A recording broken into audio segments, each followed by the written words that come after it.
Good morning to all of you. Last class जो हमारा था वो था the first farmer and herder chapter में स्टार्ट किया था। तो इसके अंदर जो भी हमने क्लास किया था जिसमें हमारा पोर्ट्रेट था, डोमेस्टिकेशन ऑफ एनिमल था, या इन्वेंशन ऑफ व्हील था, या न्यूलिथिक टूल्स वगैरह जो भी चीज़ें थी हमने उसको डिस्कस किया था। और ये भी बताया था कि पेज नंबर 24 में जो finding at various Neolithic sites in India है, ये एक चार्ट दिया हुआ है जिसमें Neolithic site, location, remains of bone और रिमेन्स ऑफ ग्रेन्स, ये जो चार्ट दिया हुआ इसको मैंने बोला था आप लोग को अच्छे से पढ़ लेने के लिए। आज जो हमारा टॉपिक स्टार्ट हो रहा है वो है life of the people, tribes. ठीक है, यानी उस जमाने में जो लोग थे उनकी कैसी जिंदगी उनकी चलती थी। ठीक है, tribes. Early man moved in groups to protect himself from wild animal. जो आदि मानव थे वो ग्रुप में एक जगह से दूसरे जगह जाते थे। ऐसा वो इसलिए करते थे क्योंकि इससे उन्हें प्रोटेक्शन मिलती थी, यानी इससे उन्हें सुरक्षा मिलती थी। आप लोग खुद सोचो, जो जब हम लोग 5-6 के ग्रुप में होते हैं तो हमें कहीं जाने आने में कोई दिक्कत नहीं होती, चाहे हमें कहीं भी जाना हो तो हमें किसी प्रकार का भय डर नहीं होता है। तो यही वो रीज़न है कि अर्ली मैन जो है मूव करते थे, यानी एक जगह से दूसरे जगह अगर जाना भी होता था उन्हें, तो वो जो मूव करते थे वो किस में करते थे? ग्रुप में करते थे। इससे उन्हें प्रोटेक्शन मिलती थी किस चीज़ से? जंगली जानवरों से। His group consist of main, women, children and domesticated animal. उनके ग्रुप में कौन कौन से होते थे? तो मर्द होते थे, औरत होती थी, बच्चे होते थे छोटे छोटे, और जो उनके पालतू जानवर होते थे वो उनके साथ होते थे। सबको साथ लेके वो लोग चलते थे। And his settlements where called villages. और उनके जो सेटलमेंट्स होते थे उसको क्या कहलाता था? वो विलेजेस कहलाता। विलेज क्या होता है? गांव। गांव में क्या होते हैं? तो गांव में परिवार होते हैं, जानवर होते हैं, और हम लोग क्या करते हैं? काम करते हैं, खेती बाड़ी करते हैं, या हम लोग दूसरा प्रोफेशन करते हैं, या तो पॉटरी, कारपेंटर, कुछ भी काम करते हैं और नौकरी करते हैं, पैसे कमाते हैं और उससे हम अपने घर परिवार को चलाते हैं। तो जिसको हम लोग क्या बोलते हैं? उस सेटलमेंट्स को बोलते हैं village. The people living in these villages forms a tribe. और इसी गांव में जो लोग रहते हैं वो किस चीज़ का फॉर्मेशन करते हैं? तो ट्राइब, यानी जिसको कबीला बोलते हैं। उसकी फॉर्मेशन किनके द्वारा की जाती है? तो गांव में रहने वाले लोगों के द्वारा ट्राइब्स की फॉर्मेशन की जाती है। Every member of the tribe share and divided the work. यानी उस कबीले के, उस झुंड के अंदर जितने भी मेंबर होते हैं सबका काम अपना बटा हुआ होता है, और सब लोग एक दूसरे की मदद करके ही आगे बढ़ते थे। यानी कोई भी काम होता था तो सबका डिवाइड होता था कि ये काम अगर है तो ये करेंगे, ये काम फलाने काम है तो उसको वो लोग करेंगे। तो सबके लिए काम डिवाइडेड था। जिसके भी पोर्शन में जो काम आता था वो अपना काम को अच्छे से खत्म करते थे। They also got time to take part in the singing, dancing and other recreational activity. ऐसा नहीं है कि वो लोग उस जमाने में सिर्फ भोजन करते थे और जिंदा रहते थे, नहीं, वो लोग भी डांस करते थे, सिंगिंग करते थे और दूसरे एक्टिविटीज करते थे। Tribes are formed by families living together in small settlements और 2 to 3 जनरेशन। यानी एक ट्राइब्स में छोटे से परिवार एक साथ 2 या 3 पीढ़ी तक एक साथ रहते थे। They are usually related to each other. वो लोग क्या होते थे? एक दूसरे से रिलेटेड होते थे। जैसे आप अपने घर में देखेंगे, आप हैं, आपके पापा हैं या आपके दादाजी हैं, तो एक आप हुए, दूसरे आपके पापा और तीसरे आपके दादाजी, यानी 1 2 3 3 जनरेशन आपके घर में एक साथ रह रहे हैं। तो यानी यहाँ पे सेटलमेंट ये छोटे से गांव में, यानी लोग के 2 जनरेशन, 3 जनरेशन, कहीं कहीं बहुत हुआ तो 4 जनरेशन, इससे ज़्यादा लोग एक साथ नहीं रहते हैं क्योंकि लोग मरते जाते हैं और नए लोग हमारे परिवार में शामिल होते जाते हैं। The main of the tribe looked after hunting, gathering, herding and fishing. The main of the tribe यानी जो हमारे कबीले के, हमारे झुंड के जो मर्द होते थे वो क्या करते थे? उनका क्या काम था? तो उनका काम था शिकार करना, भोजन को इकट्ठा करना।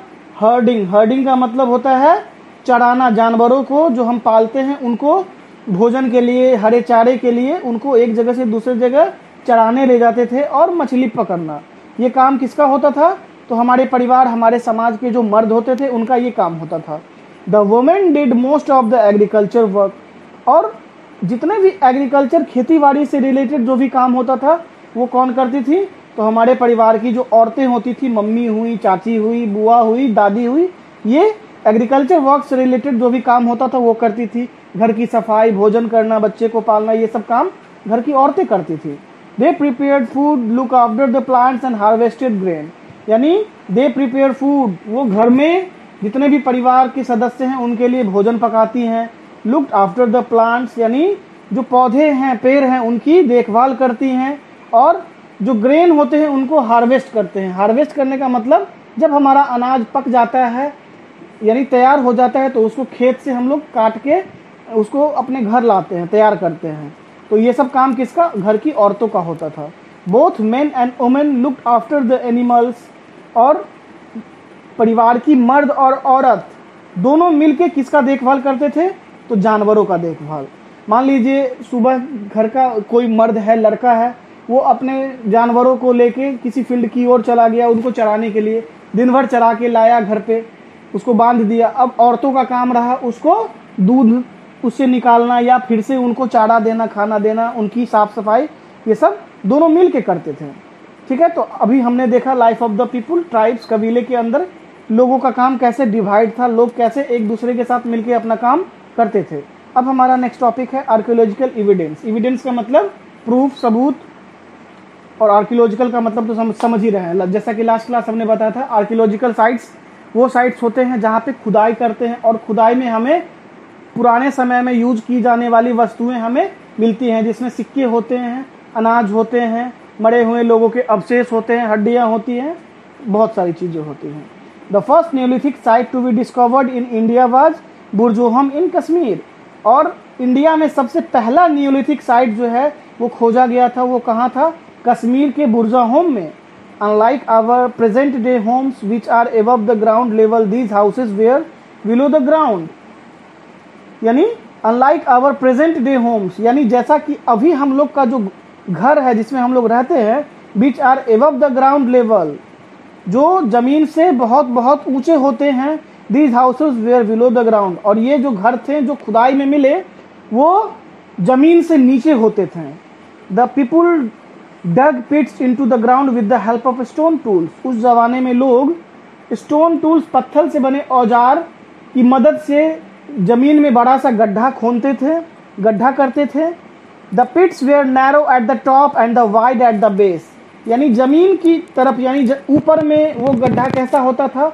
तो कम चौड़ा होता था, और जमीन में और अंदर की तरफ जब जाते थे तो वो गड्ढा बिल्कुल ही चौड़ा होता जाता था। Some of the deeper pits had a few steps leading down, और कुछ जो डीपर, जो बहुत गहरे गड्ढे होते थे वो जमीन से बहुत अंदर होते थे। इसमें लोग रहने के लिए भी अपना इस्तेमाल करते थे। Living in these pits was the only way to keep themselves safe and warm from the wild animals and cold, और जमीन के अंदर गड्ढे में रहना ही एकमात्र तरीका था किससे बचने के लिए? तो जंगली जानवरों से बचने के लिए, गर्मी से बचने के लिए, और सर्दी से बचने के लिए। But how do we know if these men actually lived in these pits, हमें कैसे पता चला कि आखिर ये लोग पहले के ज़माने में जो लोग थे वो कैसे इसी गड्ढे में रहते थे? तो आप यहाँ पे एक फिगर देख रहे हैं, यहाँ नीचे लिखा हुआ है मेहरगढ़ ब्यूरियल, यानी मेहरगढ़ की खुदाई में जो भी चीज़ें हमें मिली वही चीज़ यहाँ पे है। ठीक, तो आगे देखिए, तो उस खुदाई में हमें क्या प्राप्त हुआ जिससे हमें लगा या हमें यकीन हुआ कि पहले के ज़माने में लोग गड्ढे करके उसमें अपने आप को सुरक्षित महसूस करते थे और उसी गड्ढे में रहते थे। देखिए दिया हुआ है, ash, charcoal and piece of pottery have been found in them. उसमें हमें क्या प्राप्त हुआ? एश, एश का मतलब होता है राख, चारकोल, चारकोल का मतलब कोयला या लकड़ी जो जलाते थे, and piece of pottery have been found in them. Piece of pottery का मतलब होता है उस जमाने में जो हम बर्तन का इस्तेमाल करते थे उस बर्तन के अवशेष, यानी मिट्टी के बर्तन यूज करते थे तो मिट्टी के बर्तन के टुकड़े हमें खुदाई में मिले। Some of the pit had even चूल्हाज made of stone on which people cooked their food, और उसी पिट में, उसी गड्ढे में हमें क्या प्राप्त हुआ? ओवन। ओवन का मतलब होता है चूल्हा, जो किस चीज से बने होते थे? पत्थर से बने होते थे, जो उसी गड्ढे में हमें प्राप्त हुए खुदाई में। Many other sites have been discovered in Kashmir, और भी अलग अलग साइट्स हमें डिस्कवर हुए कहाँ पे, कश्मीर में। दे आर बेगागुंड, औलचीबाग, पामपुर, पांजोगोम एंड ब्रा, ये सब साइट्स हैं जो कहाँ डिस्कवर किए गए, कश्मीर में। ये सब नियोलिथिक साइट्स हैं। अब चलिए आगे चलते हैं। नियोलिथिक ब्यूरियल्स के बारे में हम अभी पढ़ेंगे। The burials were usually carried out under the house floor और इन कंपाउंड, यानी ब्यूरियल्स जो हैं वो कहाँ पे कैरिड आउट होते थे, या तो घर में या घर के कंपाउंड में या कहीं भी। बाद में हमें खुदाई हुआ किसी कंस्ट्रक्शन के लिए, कुछ भी घर बन रहा है, मान लीजिए आपने सुना होगा घर बन रहा है तो उसकी खुदाई हो रही है, या मिट्टी की कटाई हो रही थी, अचानक अंदर से शिवलिंग निकला, या कुछ पत्थर की मूर्तियां निकली, या सोने चांदी के सिक्के, या पुरानी चीजें निकलती रहती हैं, मूर्तियां निकलती हैं। तो जब खुदाई होती है हमारे घर के कंपाउंड में या कहीं भी, तो वहां से हमें क्या क्या मिलते हैं, वो अवशेष मिलते हैं पहले के। The bodies of the dead man were smeared with red ochre, और उस खुदाई में कभी कभी bodies of the dead man यानी मरे हुए लोग वो किस चीज में लपेटे होते थे, तो रेड ऑर्चर यानी लाल रंग का गेरुआ वस्त्र होता था, उसमें वो स्मियर्ड का मतलब लपेटे हुए जो मरे हुए लोग होते थे उनको उसी लाल वस्त्र गेरुआ वस्त्र में लपेट के दफन करते थे। वही खुदाई में मिला हम लोगों को। Early man believed in life after death, यानी हमारे पूर्वज जो थे, अर्ली मैन थे, उन्हें ये बिलीव था कि जब हम मरते हैं उसके बाद फिर से हम जन्म लेते हैं। है early man believed in life after death, यानी मरने के बाद भी एक लाइफ है, इसमें वो बिलीव करते थे। पुनर्जन्म की बात यहाँ नहीं है, फिर से जन्म लेने वाली बात नहीं है। यहाँ पे है अर्ली मैन ऐसा मानते थे कि अगर कोई व्यक्ति मर गया तो मरने के बाद का भी एक लाइफ है। तो many items were placed along with the body, इसीलिए जब व्यक्ति मरता था तो उसके साथ साथ उसकी उपयोग में लाए जाने वाली वस्तुएं, कपड़े हुए, राशन हुए, सिक्के हुए, या राजा महाराजा अगर मरा तो घोड़े गाड़ियां और जो उसके सेवक होते थे सबको उस गड्ढे में दफन करते थे। Animals were sometimes buried along with humans and sometimes alone, कभी कभी जब बड़े बड़े लोग मरते थे, राजा महाराजा या मंत्री, तो उनसे रिलेटेड जो उनके जानवर घोड़े हुए उनको भी उनके डेड बॉडीज के साथ दफन की जाती थी। They included dogs, cattle, buffalo, goats and sheep, और वो जो जानवर होते थे उसमें मुख्यतः कुत्ते होते थे, बुफेलो होते थे, गोट या सिप होते थे। तो ये फिगर देखिए, मेहरगढ़ ब्यूरियल साइट्स है, यहाँ पे बर्तन, हड्डी के अवशेष ये सब मिले। अब हमारा जो छोटा सा टॉपिक है ये है नियोलिथिक पेंटिंग, यानी नियोलिथिक पीरियड में जो लोग पेंटिंग करते थे। यहाँ आप देखिए पेंटिंग आप दिया हुआ हंटिंग सीन, बुर्जा होम, तो अभी हम लोग इसको पढ़ेंगे। Neolithic paintings, people of this age painted on caves, walls, rocks and slab of the stone, यानी नियोलिथिक पीरियड में जो लोग थे वो कहाँ पे पेंटिंग करते थे, तो गुफा के अंदर उसकी दीवालों पे, चट्टानों पे, या बड़े बड़े पत्थर है उसके स्लैब पे। Slab of stone found in Burzahom shows a hunting scene, यानी एक बहुत बड़ा स्टोन का स्लैब बुर्जा होम में हमें मिला खुदाई में, जिसमें क्या शो कर रहा है, हंटिंग सीन, यानी किसी जानवर का शिकार करते हुए लोग हैं उस सीन को पेंटिंग किया गया है। It depicts two hunter hunting a deer, उसमें क्या है, क्या शो कर रहा है, तो दो शिकारी हैं जो एक डियर का शिकार कर रहे हैं, हिरन का शिकार कर रहे हैं। One hunter holds a spear, the other a bow and arrow, एक जो है वो तीर कमान अपने हाथों में लिए हुए हैं और दूसरा जो है वो भाला लिए हुए हैं। फिगर में देख रहे हैं वही है। अब हमारा बिल्कुल इस चैप्टर का लास्ट टॉपिक छोटा सा कैलकोलिथिक एज है, ठीक है, ये थोड़ा सा बचा, इसको हम पढ़ के आज का चैप्टर हमारा खत्म कर देंगे। The period between 4500 BC and 3500 BC is referred to as the Chalcolithic age. The word is derived from Greek word chalkos, यानी ये जो कैलकोलिथिक एज है वो किस वर्ड से आया है, तो ये ग्रीक वर्ड से आया है, ग्रीक वर्ड चैल्कोस, जिसका मतलब कॉपर होता है। यानी फिर से सुन लीजिए, कैलकोलिथिक एज जो है वो ग्रीक वर्ड चैल्कोस से आया है, यानी ग्रीक वर्ड में चैल्कोस का मतलब होता है कॉपर, एंड लिथोस का मतलब पत्थर। और यही दो शब्द चैल्कोस और लिथोस मिलके चैल्कोलिथिक बन गया। Is also known as the copper age period. और यही चैल्कोलिथिक एज को हम लोग कौन सा पीरियड मानते हैं, तो कॉपर एज पीरियड मानते हैं। During the Chalcolithic period man use tools and vessels made of copper and stone. और इसी पीरियड में जो बर्तने और जो औजार बनते थे वो किस चीज की बनते थे, तो स्टोन के बनते थे और कॉपर के बनते थे। Copper tools were stronger than the stone and man could cut down crops and tree faster. यानी अगर हम कंपेयर करेंगे कॉपर से बने टूल्स और स्टोन से बने टूल्स, तो स्टोन्स से बने टूल्स से ज़्यादा मजबूत कॉपर से बने टूल्स होते थे। ठीक है, तो कॉपर से बने जो टूल्स होते थे उनकी मदद से जंगलों को हम अच्छे तरीके से और जल्दी काट के साफ कर देते थे और उससे हम खेती बाड़ी के लिए जो जमीन होती थी उसको आसानी से हम खेती के योग्य जमीन को बना लेते थे।